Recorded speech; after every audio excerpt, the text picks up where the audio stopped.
everyone, welcome to online crash course for biology NEET 2020. Now how many days are left for the preparation of NEET?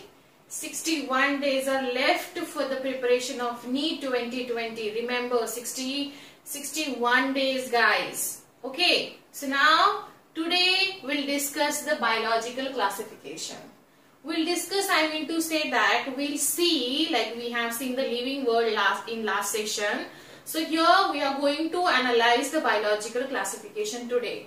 First we'll find out how many questions were asked from this chapter right from the 2013 to the 2019. Okay, चलो शुरू करते हैं. Now here you can see the number of questions were asked in respective years in NEET examination, and these questions were asked on which concept that I already have mentioned here. Okay, so now we'll discuss one by one.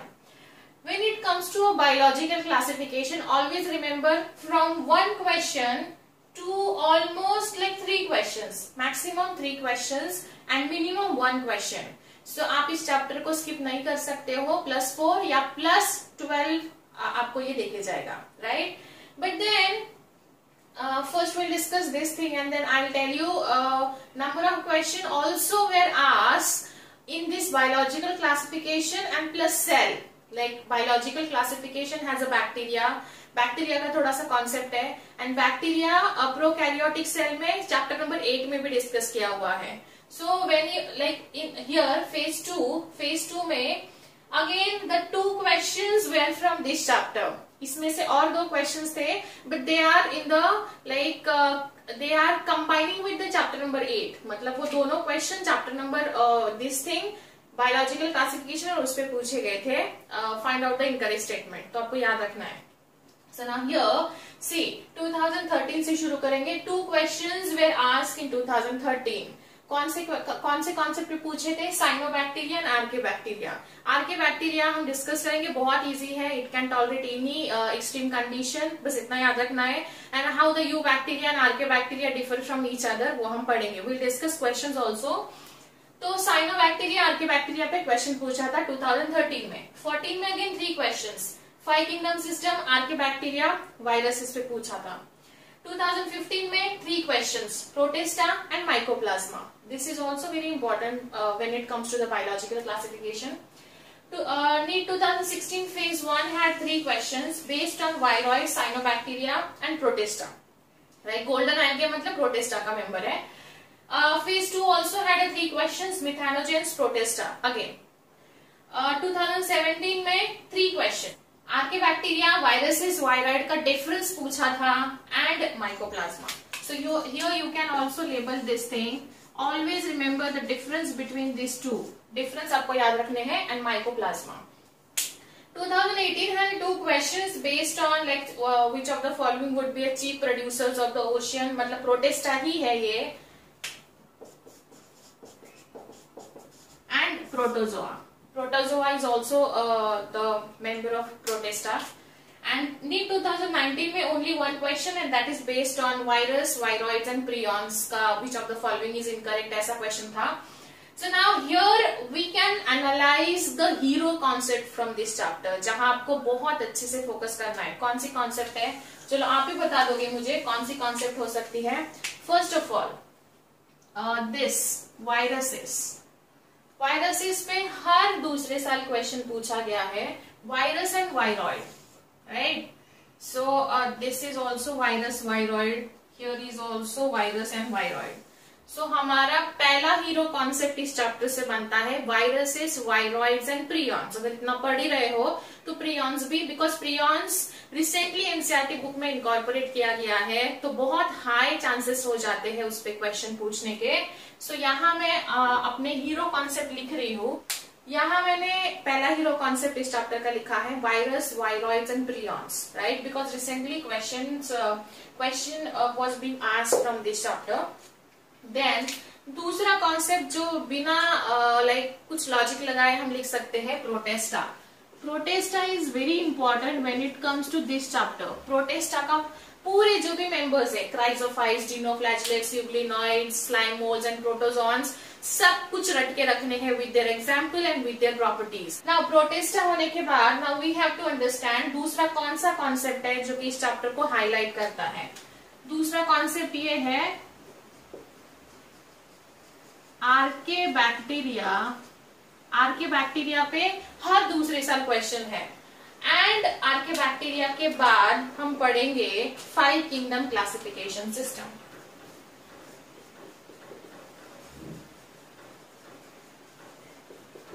Five kingdom classification system.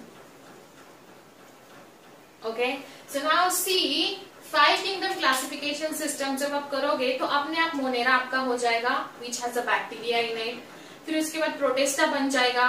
Fungi, fungi has may be fungi पे question हो सकता है जो अब तक नहीं पूछा था। Fungal cell wall is made up of which of the following material, chitin हो सकता है। So we'll discuss this thing, but then आपको ये चैप्टर पे ज्यादा फोकस करना है। In a way this is a highly important chapter. ये बहुत इंपॉर्टेंट चैप्टर है, इसको आप स्किप नहीं कर सकते हो। और इम्पोर्टेंट के साथ साथ this is also very easy one, बहुत इजी है, जिसमें कोई रॉकेट साइंस नहीं है। बस आपको 5 किंगडम सिस्टम पढ़ लोगे आप तो 5 किंगडम सिस्टम में तो अपने आप प्रोटेस्टा भी आ रहा है, राइट। तो बस मैंने यहाँ प्रोटेस्टा को क्यों हाईलाइट किया, बिकॉज हर दूसरे साल प्रोटेस्टा के किसी ना किसी मेंबर पे क्वेश्चन पूछा गया है।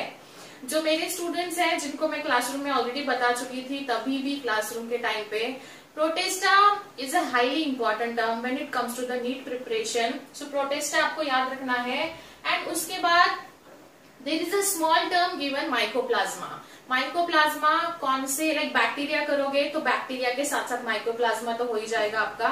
सो आपको याद ये रखना है इन अ वे इस चैप्टर में आपको कहा कौन से, लाइक कितने क्वेश्चंस पूछे जा सकते हैं। From 1 to maximum you can get 3 questions.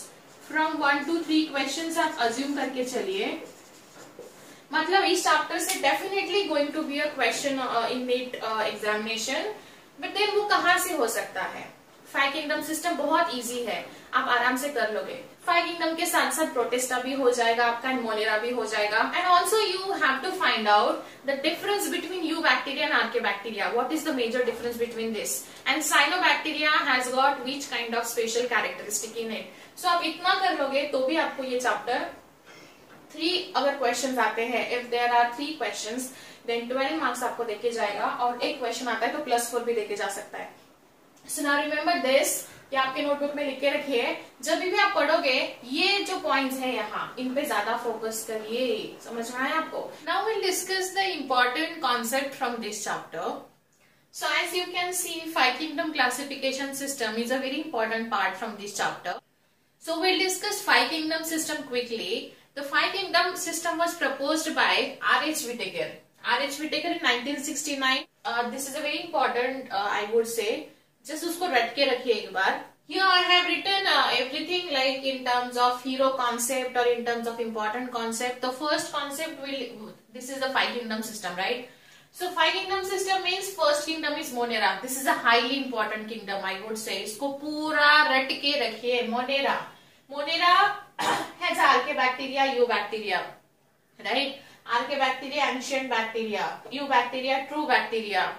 Now Archaebacteria can tolerate any kind of extreme condition. Archaebacteria कोई भी extreme condition पे survive कर सकता है, जिस पे हर बार question आता है. When it is in extreme salty area, the condition is called as halophiles. When it is in a hot spring, the condition is thermoacidophiles. When it is in a marshy area, called as methanogens. So remember this thing, Archaebacteria can tolerate any extreme situation. Eubacteria, example cyanobacteria, or it is also called as blue-green algae, and they have a heterocyst. They have a mucilage covering around it, and this is called as heterocyst. And this heterocyst is meant for the nitrogen fixation. Example, Nostoc annabina. Again, mycoplasma. This is again a very important point. Mycoplasma पे 2 से 3 बार question पूछा जा चुका है. So now see, this is the smallest living cell है, and it lacks a cell wall and it can survive without oxygen. So आपको याद रखना है. And this is a causative agent for number of plants and animals. So आपको क्या करना है, पूरा चैप्टर एक बार रीड करने के बाद you just have to like, आपको नोट्स अगर आपने बनाए होंगे या आपके पास होंगे नोटबुक में, या अभी आप प्रिपेयर करना चाहते हो, तो you just have to like एक एक दो दो वर्ड्स में इंपॉर्टेंट पॉइंट्स को हाईलाइट करके खत्म करिए। पूरा सेंटेंस लिखने का या बहुत बड़े बड़े नोट्स प्रिपेयर करने का हमारे पास टाइम अभी नहीं है। सो आर्कियोबैक्टीरिया, यूबैक्टीरिया बहुत इजी है, easy to remember. Then monera के बाद protista would be the next kingdom. Protista दूसरा किंगडम है after monera. And monera, as we all know, monera है प्रोकैरियोटिक सेल यूनिट। मोनेरा के पास प्रोकैरियोटिक सेल होता है। एंड प्रोटिस्टा ऑनवर्ड्स प्लांटे, फिर यहाँ प्लांटे आएगा, फिर यहाँ एनिमलिया आएगा। Protista has a eukaryotic cell, fungi also has a eukaryotic cell, Plantae and Animalia also has a eukaryotic cell. Why there is a need of Protista, you can say, kingdom? Protista has all, you can say, all unicellular eukaryotes. इसमें सारे unicellular eukaryotic structures है। Like suppose fungi का कोई unicellular होगा, Plantae का कोई होगा, Animalia का कोई unicellular होगा। सारे यूनिसेल्युलर क्रिएचर्स जो है वो प्रोटिस्टा में प्लेस किए हैं। इसलिए protista is a very important concept from this chapter. आपको प्रोटिस्टा याद ही रखना पड़ेगा, कुछ भी कर लो। प्रोटिस्टा के सारे क्राइजोफाइट से लेके प्रोटोजोन्स तक आपको सारे एग्जांपल्स एंड सारी कंडीशंस रट के रखनी है। पहला है क्राइजोफाइट, जिसमें तो बहुत बार क्वेश्चन पूछे जा चुके हैं। It's a chief producers of the ocean, this has form the diatomaceous earth and they are the like very small, passively float on the water surface. And इसका एग्जाम्पल है गोल्डन एल्गे, डेस्मिड्स, क्राइजोफाइट्स। हर एक चीज पे अगर आप भी खुद क्वेश्चन पेपर उठा के देख लोगे, हम भी यहाँ डिस्कस करने वाले हैं, then you will find number of questions on this only, chrysophytes. दूसरा क्वेश्चन जो आता है डिनोफ्लैजिलेट्स पे आता है। Dinoflagellates, it has a ability to produce a red tides. Red tides produce करता है। This is a toxic, you can say it's a toxic component for the aquatic life. Euglenoids, euglenoid मतलब अभी आपको याद रखना है, इसका एग्जाम्पल है यूग्लिना, तो हम इसको मतलब अपने आप याद रह जाएगा Euglena. Now see, Euglena, it doesn't have a cell wall, but instead of that, it has a rich protein layer, and which is called as pellicle. अभी यूग्लिनॉइड दोनों मोड ऑफ न्यूट्रिशन शो करता है। it has a ability autotrophic भी show करेगा and ये heterotrophic भी show करेगा। ये दोनों मोड ऑफ न्यूट्रिशन शो करने का एबिलिटी रखता है। ऑटोट्रॉपिक मतलब if it is getting a sunlight then it is autotrophic in nature. If it is not getting sunlight, then ये क्या करेगा, ये सनलाइट नहीं होने की वजह से हेटेरोट्रॉपिक भी होता है।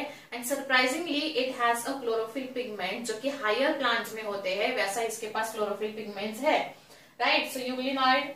स्लाइम मोल्ड सैप्रोफाइट्स होते हैं, they are the saprophytic protist.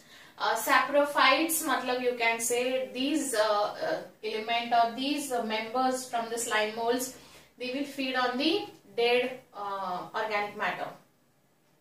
Protozoans में ये सारी चीजें इंपॉर्टेंट है। अमीबॉइड में एंटामीबा आएगा, फ्लैजिलेटेड में ट्रिपैनोसोमा जो कि स्लीपिंग सिकनेस कॉज करता है, सिलिएटेड में पैग्नीशियम आएगा, स्पोरोजोन, प्लाज्मोडियम कुछ याद आ रहा है, ह्यूमन हेल्थ एंड डिसीज में हम पढ़ेंगे वापस इसको। मलेरिया, प्लाज्मोडियम, यू कैन से पैल्सिफेरम एंड ऑल, जो पढ़ा हुआ है ह्यूमन हेल्थ में आपने। सो वही चीजें हैं। सो अभी आपको करना ये है, क्राइजोफाइट से लेके प्रोटोजोन पूरा रट के रखिए। इसमें आपका मतलब कोई भी एक्सक्यूज नहीं होना चाहिए, इसमें क्वेश्चन आए तो मार्क्स नहीं जाने चाहिए। See is the first half of the chapter, जहां आप 5 किंगडम सिस्टम पढ़ोगे एंड 5 किंगडम के साथ साथ आप बैक्टीरिया एंड आर्कियोबैक्टीरिया भी पढ़ोगे, right. Next half of the chapter में वायरसेस एंड वायरॉइड्स दिए हुए हैं। See this is a very important chapter and यही सेम चैप्टर का इसेंस हम चैप्टर नंबर 8 में भी पढ़ेंगे when we'll discuss a prokaryotic cell, because bacteria has a prokaryotic cell. So कुछ क्वेश्चंस ऐसे हैं दोनों चैप्टर पे कंबाइन करके पूछे गए हैं। Now fungi has a cell wall. Fungi has a cell wall and which is made up of chitin. कभी मत भूलिए, नींद में से उठा के भी पूछा तो भी आपको याद होना चाहिए। The cell wall is made up of chitin. Plantae Animalia, इनके हम अलग अलग चैप्टर में रिस्पेक्टिव पढ़ने वाले हैं डिटेलिंग में। Plantae and Animalia अलग अलग चैप्टर है, जो कि इसके बाद वाला और उसके बाद वाला है। यहाँ में एक छोटा सा ब्रीफ दिया है मैंने, इसको हमको बुक से अच्छे से पढ़ना पड़ेगा, बट एक ही बार पढ़ो और पढ़ते टाइम ये हाईलाइटेड पॉइंट्स याद रखो, जो कि अभी हम क्वेश्चन डिस्कस करेंगे तभी आपको पता चलेगा, right. But then question discuss करने से पहले quickly will see the virus, viroids and prions. Okay, now here will discuss the difference between virus, viroids, mostly virus and viroids, and then will see the prions. Viruses should have either RNA और DNA, कभी भी उसमें दोनों भी RNA and DNA नहीं होता है।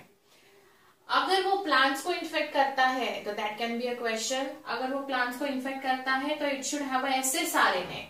But when it comes to the animal, animal में बहुत सारी डाइवर्सिटी है, यूनिसेल्युलर भी है, मल्टीसेल्युलर भी है, उसमें भी बहुत सारे डाइवर्सिफिकेशन है, तो उसको खुद को भी डाइवर्सिफाइड रखना पड़ेगा। याद रखिए, कैसे याद रखोगे, अगर सपोज वो सिंगल स्टैंडर्ड और डबल स्टैंडर्ड डीएनए भी उसको रखना पड़ेगा, बिकॉज अगर मान लीजिए कभी सिंगल स्टैंडर्ड डीएनए से अटैक नहीं कर पाया तो डबल स्टैंडर्ड से अटैक करेगा, सिंगल स्टैंडर्ड और डबल स्टैंडर्ड आरएनए भी उसको बैकअप में रखना पड़ेगा। तो ऐसा नहीं है ना कि वो कभी किसी पे अटैक करना चाहता है और उसको उसका बैकअप कम पड़ जाए, इसीलिए उसके पास सारे ऑप्शंस अवेलेबल होते हैं when it comes to the animal. उसके पास एक प्रोटीन कोड भी होता है, प्रोटीन कोड जो होता है which is called as capsid, capsid का वो प्रोटीन कोड पहन के चलता है, और वो जो प्रोटीन कोड जो बना हुआ होता है छोटे छोटे सेल से, दो cells are known as capsomeres. ये छोटी छोटी सेल्स ऑल टुगेदर एक साथ कलेक्ट होकर कैप्सिड बनाती है, वो प्रोटीन कोड होता है उसका। Viruses can be crystalline, crystalline भी हम उसको कर सकते हैं, वो बाहर डेड नेचर होता है, but when it is getting a suitable host वो लिविंग नेचर शो करता है, और होस्ट की ही मशीनरी यूज करके उसको खुद को रेप्लिकेट करके अटैक करता है, राइट। जैसे कोविड-19 अभी चल रहा है तो आपको पता होगा वो खुद हमारे पास चल के नहीं आ सकता है, ठीक है, वो हम उसको लेके आते हैं हमारे नोज, माउथ या फिर आईज के पास, सो दैट वो हमारी बॉडी में एंट्री लेता है, इसलिए तो हैंड वॉश करना बहुत इंपॉर्टेंट है। सो यस, वायरसेस खुद चल नहीं सकता है, इवन बाहर तो वो डेड होता है, but as soon as it gets the host, और वो होस्ट पे अटैक करने के लिए खुद का एक कॉलोनी बनाता है, मशीनरी बनाता है, एंड फिर वो होस्ट को टेक ओवर करता है, राइट। सो वायरॉइड्स मतलब क्या होते हैं, they are free of RNA. अभी यहाँ मैंने फ्री ऑफ आरएनए लिखा है बिकॉज वो जो बुक में एनसीईआरटी में मेंशन किया है वो, but actually they are not completely free of RNA, इसमें थोड़ा सा आरएनए रहता है, एंड द फ्री आरएनए, और इफ आरएनए इज प्रेजेंट, और if RNA is present it should be of low molecular weight. अगर आरएनए प्रेजेंट हुआ तो वो थोड़ा it should be of low molecular weight होना चाहिए। एनसीईआरटी में मेंशन किया है फ्री ऑफ आरएनए, बट उन्होंने उसी पैराग्राफ में लास्ट लाइन में मेंशन किया है if the RNA is there that should be a low molecular weight, right. तो कंफ्यूजन क्रिएट मत करिए, बहुत ज्यादा आरएनए नहीं होता है, मोस्टली एब्सेंट रहता है, बट अगर प्रेजेंट रहा तो लो मॉलिक्यूलर वेट का होना चाहिए। 1970 इवेंट हुआ है डीएनआर में, टीओडीएनआर, तो ये याद रखिए। Now this is free of protein coat, इस पे क्वेश्चन पूछा जा चुका है, विल डिस्कस दिस ऑल्सो। ये प्रोटीन कोड नहीं होता इसमें, it's a free of protein coat, but then viruses have a protein coat, मतलब that is the major difference. Viruses के पास एक protein coat, like virus coat पहन के चलता है, वो कोड का नाम है capsid for the protection, but इसके पास नहीं होता है, and they are smaller than viruses, ये वायरसेस से छोटे होते हैं।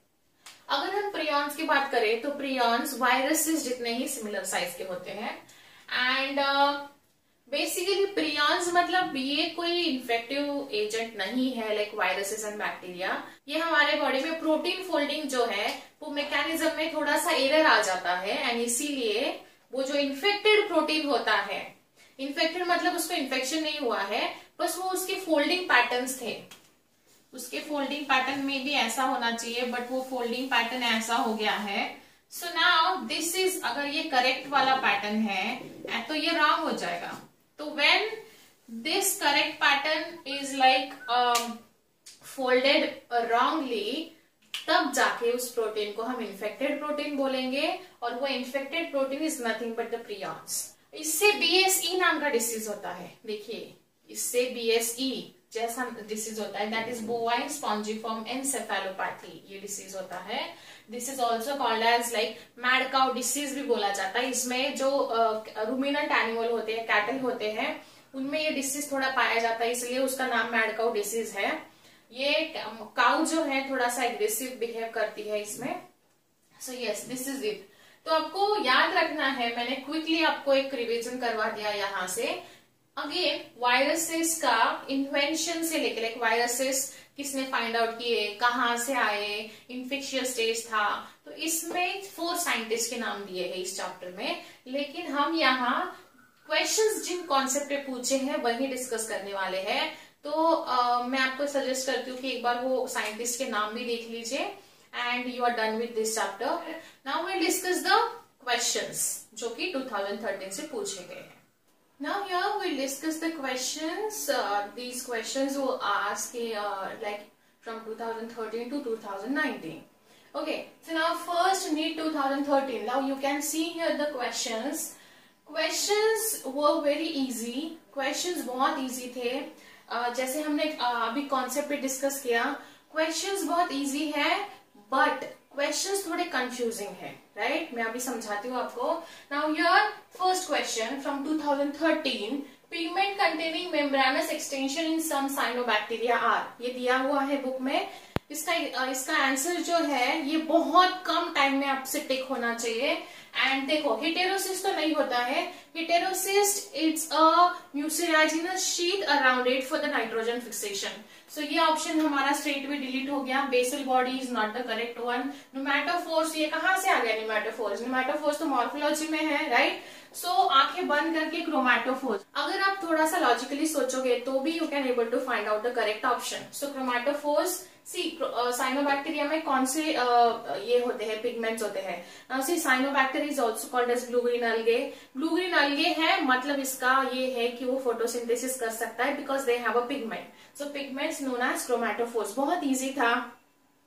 विद इन 2 और 5 सेकेंड्स में आपके दिमाग में ऑप्शन क्लिक होके 3 सेकेंड्स में आपने OMR फिल करना चाहिए था। तो ये बहुत ही इजी क्वेश्चन था। +4 आपको मैक्सिमम 10 सेकेंड्स में देके जाएगा। हम लोग वो भी पढ़ेंगे। आपको मैं टाइम मैनेजमेंट कैसे करना है, OMR कैसे भरना है वो भी बताऊंगी, लेकिन अभी नहीं, अभी हम पहले सिलेबस कंप्लीट कर लेते हैं। Which of the following are likely to be present in deep sea water? कोई भी एक्सट्रीम कंडीशन आती है तो always remember archaebacteria is the one. आगे के एग्जाम्पल नहीं देखे तो भी चलेगा। ये आपका 5 सेकेंड में आंसर टिक होना चाहिए with OMR sheet filling. So archaebacteria is the correct one. ये बहुत बार पूछा जा चुका है। Even if you are preparing for the CET, Maharashtra CET के लिए भी अगर आप प्रिपेयर कर रहे हो, उनके लिए भी ये क्वेश्चन काफी बार रिपीट हुआ है। नेक्स्ट, जैसे हमने वहां लिखा है 5 किंगडम सिस्टम, आर्केबैक्टीरिया पे आ चुका है क्वेश्चन, तो हमने आर्केबैक्टीरिया भी कर दिया यहाँ। नाउ वी डिस्कस 2014 के questions asked in NEET examination. पहला क्वेश्चन है 5 kingdom system of classification suggested by R.H. Whittaker is not based on, मतलब ये जो सिस्टम है वो ऐसे कौन सा ऑप्शन है जिसके ऊपर बेस नहीं थी, राइट? सो देखिए, प्रेजेंस और absence of a well defined nucleus, mode of reproduction, mode of nutrition, complexity of body organisation. अगर आप पहली टाइम इसको रीड करोगे तो आपको सारे ऑप्शन सही दिखाई देंगे, राइट? बट यहाँ हमको करेक्ट जो 100% मैच हो सकता है उस पे वो नहीं बेस था, वो फाइंड आउट करना है। सो मोड ऑफ रिप्रोडक्शन तो है ही, मतलब ये नहीं हो सकता है, इस पे वो बेस था। Mode of nutrition is also there, complexity of body organization is also there. That is why they prepare the protista as a separate kingdom so that they can place the unicellular creatures in it. So basically ये तीनों option सही लग रहे हैं, लेकिन पहला भी सही है, लेकिन पहला उतना सही नहीं है जितने BCD सही है, right? So they are seeing presence or absence of a well defined nucleus. इन्होंने ये R.H. Whittaker ने सेल टाइप को लेके वो क्राइटेरिया सेट किया था। Cell type and cell structure को लेके सिलेक्ट किया था। ऐसा नहीं है कि पर्टिकुलर एक ऑर्गेनेल चूज करके उन्होंने वो सेल को डिस्टिंग्विश किया था। आई एग्री कि न्यूक्लियस के बेस पे प्रोकैरियोट एंड यूकैरियोटिक डिस्टिंग्विश हुआ है, लेकिन हमको क्या याद रखना है, not only based on nucleus पे तो बेस नहीं था, इसलिए आपको याद रखना है ये भी करेक्ट हो सकता है, लेकिन ये तीनों ऑप्शन के कंपैरिजन में ये हमको रॉन्ग लग रहा है. So this is our correct option, but ये इज नॉट बेस्ड ऑन पे फिट हो रहा है. सो दिस इज लाइक ये सेल टाइप है, cell structure, overall cell structure and overall cell type पे ये ऑप्शन फिट हो रहा है यहाँ. So option A is not based on this, तो ये करेक्ट ऑप्शन है for this question. Then archaebacteria differ from a eubacteria. Archaebacteria and eubacteria both comes under the bacteria. एक बैक्टीरिया बड़ा सा हेडिंग लाइक सपोज हम यहाँ bacteria लिखेंगे और बैक्टीरिया का क्लासिफिकेशन अगर हम शुरू करेंगे तो यहाँ आएगा आर्किबैक्टीरिया और यहाँ आएगा eubacteria. So archaebacteria, eubacteria, it's a classification of bacteria.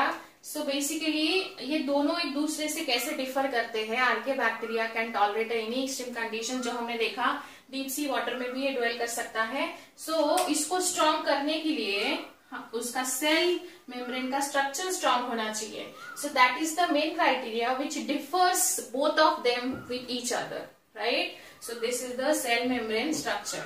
Now next would be viruses have. Viruses में क्या क्या रहता है. पहली बात तो viruses are acellular in nature. Viruses they are acellular in nature, right. उनके पास कोई सेल नहीं है, तो प्रोकैरियोटिक तो चला जाएगा, ये ऑप्शन डिलीट हो जाएगा. सिंगल क्रोमोसोम एंड बोथ नहीं होता है, आइदर उसके पास डीएनए होना चाहिए और आरएनए होना चाहिए. So this is the correct option, because उन्होंने यहाँ प्रोटीन कोड भी मेंशन किया है. And as we have discuss, protein code is in the form of capsid. Capsid के फॉर्म में होता है, हमने अभी डिस्कस किया.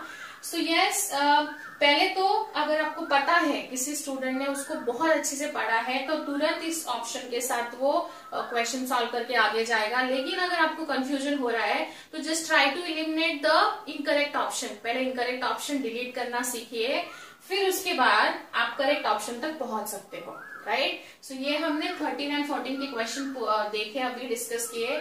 इसमें मुझे ऐसा कोई भी क्वेश्चन नहीं लग रहा है जो कि आपको बहुत ज्यादा मेहनत करनी पड़ेगी, आप बहुत बड़े बड़े रेफरेंस बुक पढ़ने पड़ेंगे तब आप सॉल्व कर सकते हो. ऐसा एक भी क्वेश्चन नहीं है, सारे एनसीईआरटी बेस्ड है. अब तक तो जितने 2 साल के देखे वो एनसीईआरटी बेस्ड थे. अभी देखते हैं 15 ऑनवर्ड्स कैसे क्वेश्चंस पूछे हैं, right. So will see 15 onwards question. Now will discuss 2015 के क्वेश्चन.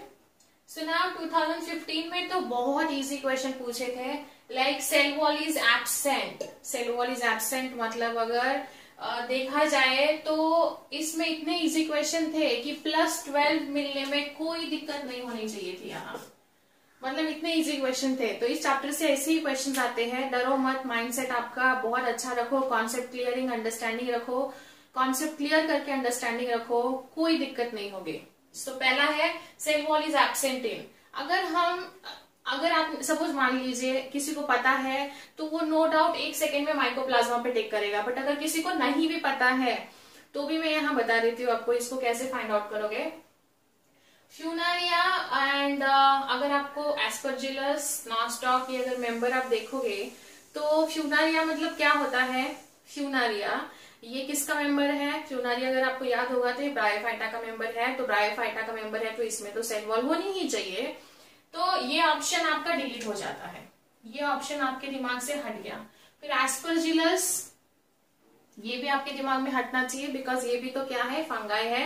तो ये दोनों अगर चले जाते हैं तो आपके दिमाग में, मतलब अगर आप वो केबीसी जैसा 50-50 भी करते हो, वो लाइफ लाइन होती है ना वैसा, तो लाइफ लाइन अगर आपकी 2 चली गई तो आपके पास 2 ऑप्शन बचते हैं, राइट. अभी नॉस्टॉक एंड एनाबिना नहीं हो सकता है because they have a mucilage in a shape. मैंने अभी बोला हेटेरोसिस्ट होते हैं जो कि नाइट्रोजन फिक्सेशन करते हैं. तो यहाँ बस एक ही चीज बचती है, वो है माइकोप्लाज्मा. तो ये ऑप्शन हमारे लिए करेक्ट होना चाहिए. ये एनीवेज बुक में भी दिया है और हमने अभी भी डिस्कस किया. इसमें सेल वॉल नहीं होती है, ये स्मॉलेस्ट लिविंग सेल है, ये बिना ऑक्सीजन के भी सर्वाइव कर सकता है, राइट. सो माइकोप्लाज्मा मतलब काफी सोचने के बाद भी आप करेक्ट ऑप्शन तक पहुंच सकते हो अगर आपको बाकी ऑप्शंस के बारे में थोड़ी बहुत नॉलेज है तो. In which group of the organism the cell walls form a 2 thin overlapping shells which fit together. ये जो प्रोटेस्टा है ना, इसको बहुत ही इंपॉर्टेंट करके रखिए, वेरी वेरी इंपॉर्टेंट करके रखिए. बिकॉज प्रोटेस्टा पे अगर आपने देखा होगा तो हर साल क्वेश्चन है ये यूग्लिनॉइड्स भी नहीं है, डिनोफ्लैजेलेट्स भी नहीं है, स्लाइम मोल्ड्स भी नहीं है, ये सारे कैटेगरीज हैं सारी प्रोटिस्टा की। लेकिन क्राइजोफाइट है, क्राइजोफाइट में ये सारे कैरेक्टर्स जो है ना, two thin overlapping shells fit together, जो सोप जैसा स्ट्रक्चर, सोप बॉक्स जैसा स्ट्रक्चर फॉर्म करता है, सिलिका डिपोजिशन का, डायटोमेशियस अर्थ हमने अभी पढ़ा।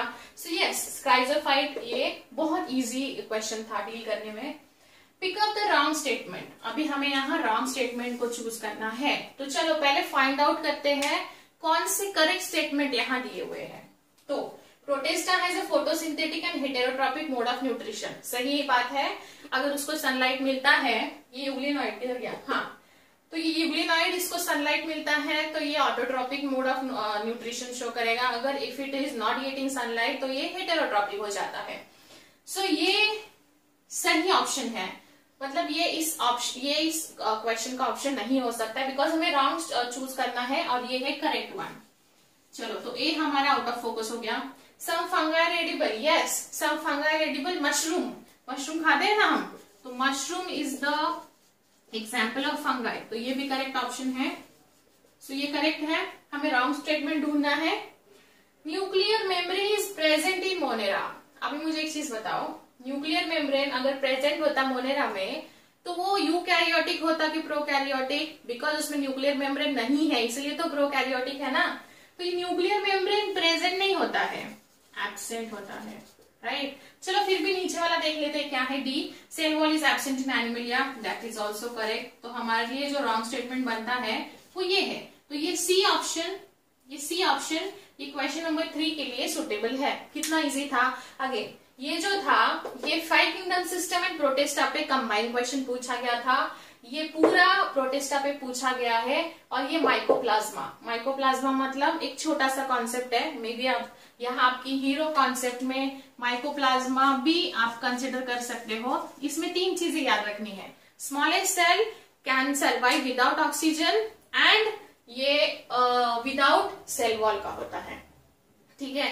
तो इतना भी कर लोगे तो भी आपके क्वेश्चंस बन सकते हैं। +12 मिलने में यहाँ कोई दिक्कत नहीं होनी चाहिए थी 2015 में। ओके, नाउ विल सी 2016 के questions. Now will discuss 2016 phase 1 questions. Now ये भी क्वेश्चंस बहुत इजी थे। लाइक सी, पहला तो क्या है, chrysophytes, euglenoids, dinoflagellates, slime moulds are belongs to the are included in the kingdom. कौन सा किंगडम है, मतलब मैं यहाँ ऑप्शन भी नहीं लिखने वाली थी, ऑप्शन लिखने की भी जरूरत नहीं है। आंखें बंद करके यहाँ हमने जो लिखा है प्रोटिस्टा, सी हर एक साल प्रोटिस्टा पे क्वेश्चन पूछा गया है। Now see, understand the importance of protista when it comes to the NEET. So protista, आंखें बंद करके, मतलब 5 सेकेंड में ये क्वेश्चन सॉल्व होना चाहिए था। ऑप्शन फाइंड आउट करके 2 सेकेंड में, आपने 3 सेकेंड में OMR फिल करना चाहिए था। याद रखिए, आपको 90 क्वेश्चंस 30 मिनट्स में सॉल्व करने हैं। कैसे करने हैं वो भी ट्रिक मैं आपको बताऊंगी, बट पहले आपकी पढ़ाई तो होनी चाहिए। Next, which of the following statement is wrong for viroids? हमने यहाँ लिखा है वायरॉइड्स, सो कौन सा स्टेटमेंट वायरॉइड्स के लिए रॉन्ग है? हमने अभी पढ़ा, उसके पास प्रोटीन कोट नहीं होता है, that is why it is not similar with the viruses. So yes, ये ऑप्शन सही है, this is the correct option, but हमको रॉन्ग फाइंड आउट करना है। They are smaller than viruses, ये भी हमने अभी पढ़ा। They cause infections, but then ये भी सही है, but then their RNA is of low molecular weight, but यहाँ हाई लिखा हुआ है, so that should be a low molecular wait. ये हमारा ये क्वेश्चन के लिए रॉन्ग स्टेटमेंट है, राइट। कितना इजी था, ये भी 5-7 सेकेंड्स में होना चाहिए था। Which one of the following statement is wrong? Again ये तो बहुत इजी था, easiest question I would say. Cyanobacteria is called blue green algae. Correct. मतलब कभी भी पूछा तो साइनोबैक्टीरिया और BGA आपको दिमाग में फिट होना चाहिए। गोल्डन एल्गे को डेस्मिड्स बोला जाता है। Blue bacteria is called as true bacteria. This is true, but इन्होंने फॉल्स लिखा है, तो ये स्टेटमेंट हमारे लिए रॉन्ग हो जाता है, आगे का पढ़ने की जरूरत भी नहीं है। Phycomycetes are also called as algal fungi. Yes, phycomycetes जो है इसको अल्गल फंगाई भी बोला जाता है। सो यस, ये इतना, इसमें भी +12 लाने में कोई दिक्कत नहीं थी। बहुत कम टाइम में, मतलब 1 मिनट के अंदर 30 सेकेंड्स में ये तीनों क्वेश्चंस होने चाहिए थे, और +12 आपको मिनिमम 30 सेकेंड्स में या उससे भी लेस देन 30 सेकेंड्स में आपको लेने चाहिए थे, राइट। चलो ठीक है, 2016 का फेज 1 हमने डिस्कस किया, फेज 2 डिस्कस करते हैं अभी। Now will discuss phase 2 2016 NEET questions.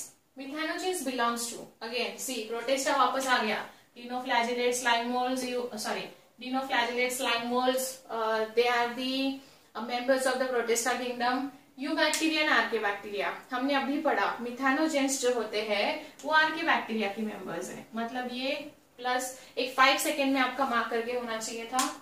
Select the wrong statement. Now see again, ये क्राइजोफाइट पे बेस्ड क्वेश्चन है, अगेन प्रोटेस्टा आया, देखिए वापस यहाँ प्रोटेस्टा आया, तो प्रोटेस्टा आपके लिए कितना इंपॉर्टेंट है देखिए यहाँ, diatoms are the chief producers on the ocean, correct, ये करेक्ट है, बट यहाँ रॉन्ग स्टेटमेंट चूज करना है। They are the microscopic, because they are microscopic they can float passively in the water surface, and the walls of diatoms are easily destructible, नहीं, easily indestructible होते हैं, मतलब वो break नहीं होते हैं, तो ये हमारे लिए रॉन्ग स्टेटमेंट होता है for this question. And diatomaceous earth is form by cell walls of diatom, ये भी सही है। तो इसमें प्रोटेस्टा में देखिए हर एक मेंबर को आपको पूरा अच्छे से रीड करना पड़ेगा फ्रॉम द एनसीईआरटी, ये पूरा एनसीईआरटी में दिया है, ये जितने भी अब तक हमने क्वेश्चंस पढ़े हैं all are based on the NCERT text book. Select the mismatch. देखो अभी ये जो 2 क्वेश्चंस है ये chapter number 2 and chapter number 8 पे है, दोनों पे पूछे गए हैं, तो ये देखिए यहाँ select the mismatch, Protista eukaryote, ये सही है, दिस पेयर इज करेक्ट और this match is correct, this is also correct, ये भी सही है। गैस वैक्यूल्स, अगर आपको सपोज नहीं आ रहा है ऑप्शन, तो देखिए लास्ट वाला ऑप्शन देखिए, क्वेश्चन डरावना लग रहा है लेकिन ऑप्शन देखिए कितने इजी है। Large central vacuole plant cell में होता है लेकिन यहाँ एनिमल सेल में है, तो हमारे लिए ये ऑप्शन सही हो जाता है for this question. Animal cell में तो छोटे छोटे वैक्यूल्स होते हैं लेकिन यहाँ लार्ज पूछा है, बट ये प्लांट में होते हैं, तो इसके बारे में अगर आपको नहीं भी पता है तो जस्ट लीव इट, उसको टेक करिए और आगे चाहिए, ज्यादा मत सोचिए, जब आप ज्यादा सोचोगे तो ऑप्शन गलत करके आओगे, ये याद रखना। पहला जो इंस्टिंक्ट होता है वही करेक्ट ऑप्शन होता है, नहीं तो करके देखिए, अभी मे भी ऐसा होता होगा बहुत सारे स्टूडेंट्स के साथ, जब हम पहली बार उसको देखते हैं तो हमारे दिमाग में जो पहला ऑप्शन आता है वो हमेशा करेक्ट होता है, ज्यादा सोचने के बाद अगर हम वापस ऑप्शन चेंज करते हैं तो most of the time 90% of the time वो रॉन्ग रहता है। Select the wrong statement. Now see, ये 2 स्टेटमेंट जो है they are from the chapter number 2 और ये 2 स्टेटमेंट है they are from the chapter number 8। Cyanobacteria lack of flagellated cells, ये स्टेटमेंट करेक्ट है, मतलब रॉन्ग ढूंढना है हमको। Mycoplasma, they are the wall less microorganism, मैंने अभी आपको बताया, सो माइकोप्लाज्मा अगेन रिपीट हुआ है। Bacterial cell wall is made up of peptidoglycan, ये तो 100% करेक्ट है। Phyla and Fimri are mainly involved in the motility. No, they are not involved for the motility. So ये हम पढ़ेंगे जब हम चैप्टर नंबर 8 के साथ डील करेंगे। So this is a wrong. तो ये हमारे लिए इस स्टेटमेंट, इस ऑप्शन के लिए, इस क्वेश्चन के लिए सही ऑप्शन हो रहा है। So आप समझ लीजिए यहाँ भी कितने क्वेश्चंस थे, और एक क्वेश्चन है लेकिन वो थोड़ा सा 12th स्टैंडर्ड का इकोसिस्टम एंड इस क्वेश्चन लाइक ये चैप्टर को मिला के पूछा है, तो वो हम अभी नहीं डिस्कस करेंगे, बट इन अवे अगर देखा जाए तो 4 क्वेश्चंस पूछे जा चुके हैं आपको इस चैप्टर से, एंड प्लस 16 यहाँ मिलने में कोई दिक्कत नहीं आनी चाहिए थी तब 2016 में फेज 2। सो क्वेश्चंस बार बार प्रोटेस्टा पे पूछे हैं, आर्कियोबैक्टीरिया पे पूछे हैं, माइकोप्लाज्मा पे पूछे हैं, तो आपको कहाँ फोकस करना है, मैं बार बार रिपीट कर रही हूँ, कॉन्सेप्ट तो दिमाग में आपके फिट हो जाए। जब आप एनसीईआरटी रीड करो तो हर एक लाइन पे फोकस करो जो मैंने इंपॉर्टेंट बोली है। Okay, now will see 17 question. Now here will discuss 17, 18 and 19 questions from NEET examination. So 17 के क्वेश्चन बहुत इजी लग रहे हैं यहाँ, like they were very easy in that way. Which of the following found in extreme saline condition? Again वापस आ गया आर्कियोबैक्टीरिया, देखो आर्कियोबैक्टीरिया, जहां भी सलाइन, हॉट स्प्रिंग या मिथानोजेन जैसा कॉन्सेप्ट आता है वहां आर्कियोबैक्टीरिया ही होगा। Again it means आर्कियोबैक्टीरिया can survive any extreme condition. Easy था कि नहीं? प्लस 5 सेकेंड में ये ऑप्शन आपका होना चाहिए, टिक करके करेक्ट, +4 5 सेकेंड में मिल जाएंगे। Viroid differ from viruses having, अभी वापस ये क्वेश्चन हमने अभी पढ़ा, right. So viruses and viroid का डिफरेंस दिमाग में फिट करके रखिए, इस पे बहुत बार क्वेश्चंस आ चुके हैं। सो वहां हमने लिखा है viruses, viroids and prions also. So यहाँ देखो ऑप्शंस क्या है। पहले तो हमें समझना पड़ेगा वायरॉइड स्मॉल होते हैं वायरसेस से, they don't have a protein coat, मतलब कैप्सिड नहीं होता है, and if they have RNA then it should be a low molecular weight. So अभी देखो यहाँ पहला ऑप्शन है DNA molecules without protein coat. Protein coat देखते हैं, चलो आगे। RNA molecules, viroid differ from viruses, viroid कैसे डिफर करते हैं वायरसेस से देखना है। RNA molecules with protein coat, ठीक है, आरएनए मॉलिक्यूल प्रोटीन कोड तो होता ही नहीं है, तो ये ऑप्शन हमारा स्ट्रेट वे चला गया। हम DNA molecule with protein code again नहीं होता है वायरॉइड्स में, तो ये भी ऑप्शन हमारे लिए चला जाता है। विदाउट प्रोटीन कोड ये चलो सही है, बट इसमें से भी आपको सही ऑप्शन चूज करना है, वो है RNA molecules without protein code, that would be a correct, because DNA molecule without protein code भी सही हो सकता है, लेकिन आरएनए जो है, अगर आरएनए होता है, if RNA, basically they are most of the time RNA free हो गए, but if it all RNA is present there should be a low molecular weight. So ये ऑप्शन हमारे लिए इस क्वेश्चन के लिए सही होता है, right. Which among the following are the smallest living cells known without a definite cell wall, pathogenic to plants and animals and can survive without oxygen? मैंने इसके ऑप्शंस लिखने की भी जरूरत नहीं समझी, ये स्ट्रेट वे एनसीईआरटी के बुक के 3 लाइंस है लास्ट के, वही उठा के दिए हैं। That is all about the mycoplasma, right. So mycoplasma small होते हैं, लिविंग सेल है, plus they don't have a cell wall, they are pathogenic, मतलब they have ability to cause disease to plants and animals and they can survive without oxygen. मतलब इसी lecture में मैंने आपको ये इतनी बार समझा दिया है कि अगर आप नहीं भी पढ़ोगे तो भी इसके ऊपर के क्वेश्चन सॉल्व कर सकते हो आप, ऐसा मैं अंडरस्टैंड कर रही हूँ। तो ये क्लास 12 मिलना बहुत इजी था 2017 में। 18 के क्वेश्चन देखते हैं, 18 में 2 ही क्वेश्चन थे। Which of the following organism is a chief producers in the ocean? Again protist आ गया, चीफ प्रोड्यूसर कौन सा होगा?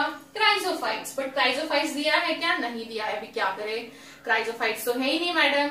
मैंने बोला था क्राइजोफाइट्स के लिए हर एक प्रोटेस्टा की हर एक लाइन आपको रट के रखनी है, हर एक लाइन आपको पढ़ के रखनी है, अंडरस्टैंड करके रखनी है।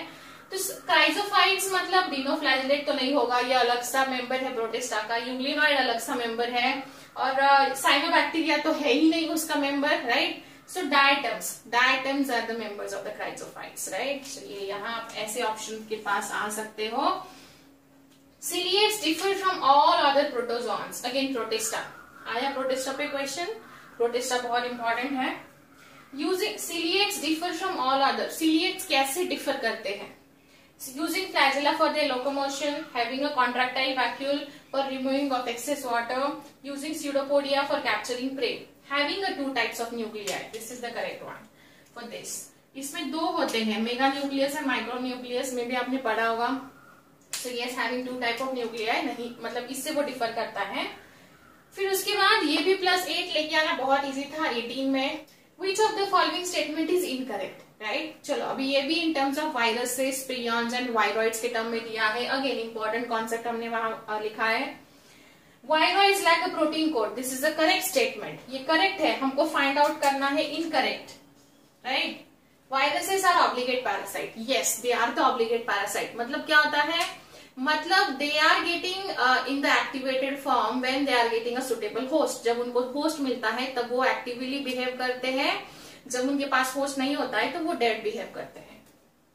Infective constituents in a virus is a protein coat, ठीक है, अभी हम इसको फाइंड आउट करते हैं, बट पहले वो देख लेते हैं सही है क्या। Prions consist of abnormally folded proteins, मैंने आपको अभी समझाया, prions are nothing but the improper folded proteins, मतलब एबनॉर्मली फोल्डेड प्रोटीन्स, मतलब इन्फेक्टिव प्रोटीन्स भी हम बोल सकते हैं।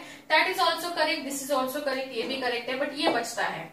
अभी इसका मतलब है क्या, जो हमें प्रोटीन के अंदर की चीज हार्म कॉज करती है वो प्रोटीन कोड होता है, नहीं, वो डीएनए एंड आरएनए होता है, आइदर ऑफ देम जो भी है वो हमें कॉज करता है इन्फेक्टिव जो भी सिम्टम्स है, जो भी इफेक्ट है। So this is protein code, तो उसको प्रोटेक्ट करने के लिए है, राइट। सो ये है हमारा incorrect statement for this option और for this question.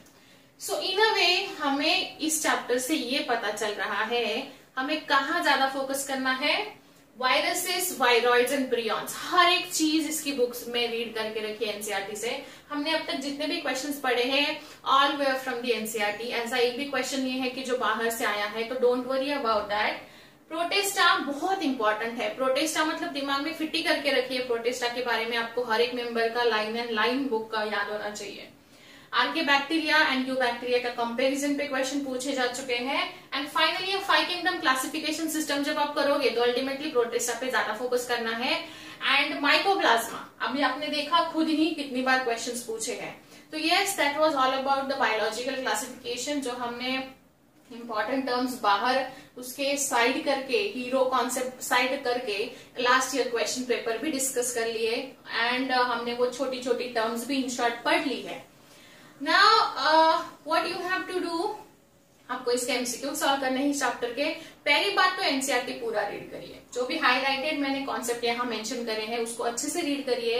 And then उसके बाद try to solve the MCQs based on these concept. Chapter भी पढ़िए बट इस पे ज्यादा फोकस करिए, मैं जैसे हमेशा बोलती हूँ।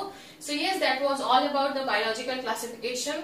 कुछ भी डाउट है, कुछ भी कंफ्यूजन है, मुझे कमेंट सेक्शन में आप बता सकते हो, या फिर अगर आपको जो चैप्टर करवाना है, अगर जो चैप्टर आपको ऐसे इस पैटर्न में आपको चाहिए, तो वो भी मुझे आप कमेंट सेक्शन में बता सकते हो। हम वो चैप्टर पहले खत्म करेंगे, राइट? ओके, चलो तो इतना कर लीजिए। That is all for the today. See you in next session.